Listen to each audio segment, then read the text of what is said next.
So it's been a while since I tried doing one of these tier list videos, and ever since trying to go to rank 1, I think I have a much better read on the meta than I usually do. The best deck in the game right now by far is Naga Mage. If you know what you are doing with this deck, it is almost unbeatable, but the caveat is it takes a lot of time to actually learn how to play well. So if you want a deck like Arcane Hunter you can just jump into and have a pretty good win rate right away, this is not the deck for you. But if you're willing to spend a couple of hours learning how to consistently use the Spitelash Siren's ability, what cards to discover off of Vast Wisdom, Spell Coiler, and Infatize the Maxitude, how much mana you need to commit to a Sif play versus when to not commit to a Sif play, if you take the time to learn all of these like small things that change game from game, this deck can be insane.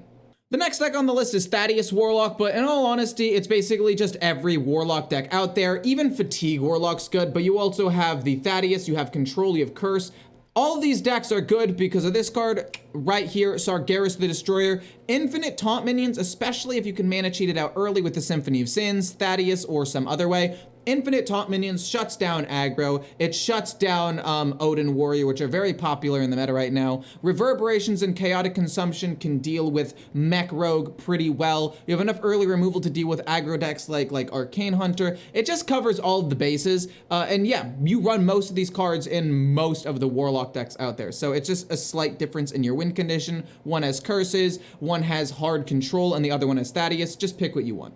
The next deck in the game is going to be Control Warrior. Now, there is a 30 and a 40 card version of this deck. Some pro players and myself really enjoy the 40 card version because it has a little bit of extra flexibility, but the 30 card version is cheaper and more consistent, so if you want to go with that, it's great. Honestly, I'd consider them basically exactly even power level. It just comes down to personal preference and playstyle, and yeah, this deck shuts down any aggro deck that has ever existed with Slam, Shield Slam, Burst Riff, Blade Storm, Bellowing Flames, not to mention an insanely valuable 4-mana weapon. You have Brawl, and if you're lucky and you go from the depths into Trial by Fire turn 3, turn 4, that can also shut down aggro. You have great late game win conditions with Odyn. The only way this really gets stopped is if 1, you don't draw him, or B, like a priest pulls it out with a Dirty Rat, which can suck sometimes, but it's a pretty consistent win condition. Overall, this deck, in my opinion, is all around the best deck, but it does have some counter matchups like Warlock, which are very popular right now.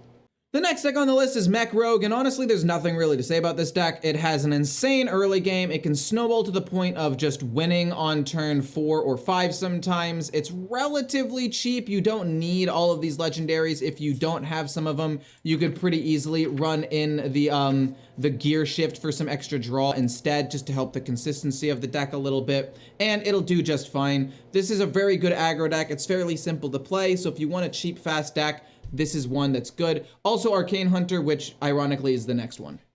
Next up on the list is Arcane Hunter. This deck is incredibly fast, and if your board does happen to get wiped, yes, Rogue has ways of building your board back again and drawing a ton of cards. Hunter, on the other hand, will just kill you. You have a lot of really cheap direct damage at the end of the game with Arcane Shot, Ricochet Shot, as well as the Ancient Krakenbane and your hero power, as well as the Starstrung Bow. Unless you're going against a hard Control Warrior deck, this deck should probably beat most things, unless you're going against a Control Warlock with an insanely good hand early.